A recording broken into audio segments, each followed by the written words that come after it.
Après avoir connu un succès fulgurant avec son album éponyme sorti en 2016, Claudio Capéo a connu un très gros passage à vide.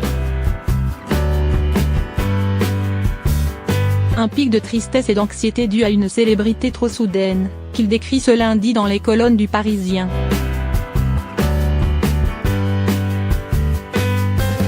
J'ai fait un pétage de plomb, j'ai fait un burn-out extrême.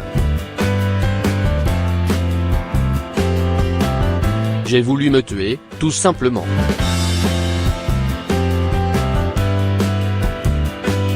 J'ai pété un gros boulon et je n'en ai jamais parlé.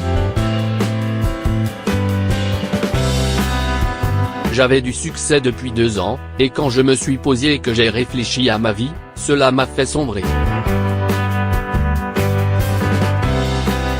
Dès ses premiers pas dans la saison 5 de The Voice, le chanteur de 33 ans a mal supporté sa nouvelle exposition. Si bien qu'il a vécu son élimination comme un soulagement.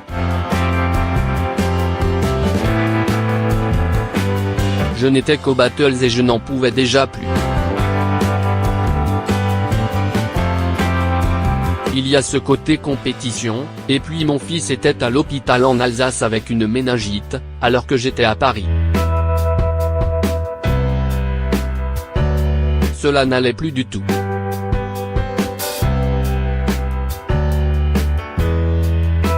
C'était trop télé, trop tout.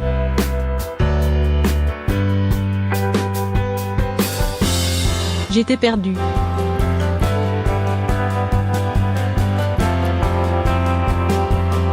Label, contrat, burn-out.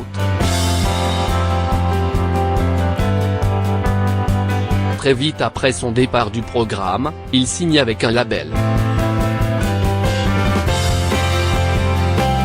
La collaboration donne lieu au tube Un homme debout et à un album qui se vend à plus de 700 000 exemplaires, selon Le Parisien.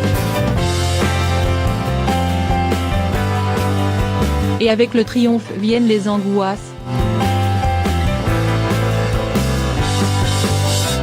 Tout est arrivé très très vite.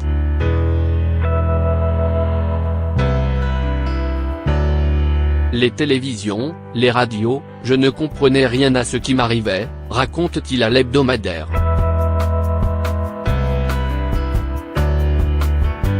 Comme si on balançait un bébé qui vient de naître dans une foule.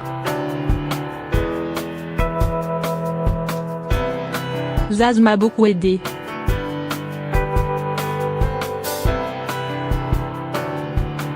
Claudio Capéo se souvient s'être dit qu'il ne méritait pas cela et qu'il était en train d'escroquer tout le monde. Celui qui a beaucoup chialé de tristesse et d'anxiété a pu compter sur l'aide de la chanteuse Zaz pour remonter la pente.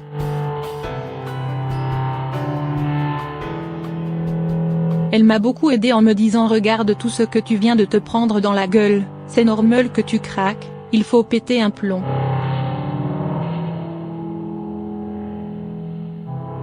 Elle est très rock'n'roll et j'ai suivi ses conseils.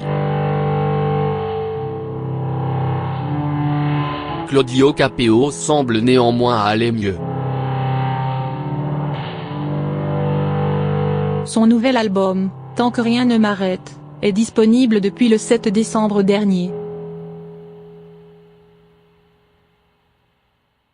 Et le chanteur préserve le train de vie auquel il tient. Comme je ne vis pas à Paris et que je ne pourrai jamais y vivre, j'aime l'idée de venir en touriste dans ce milieu.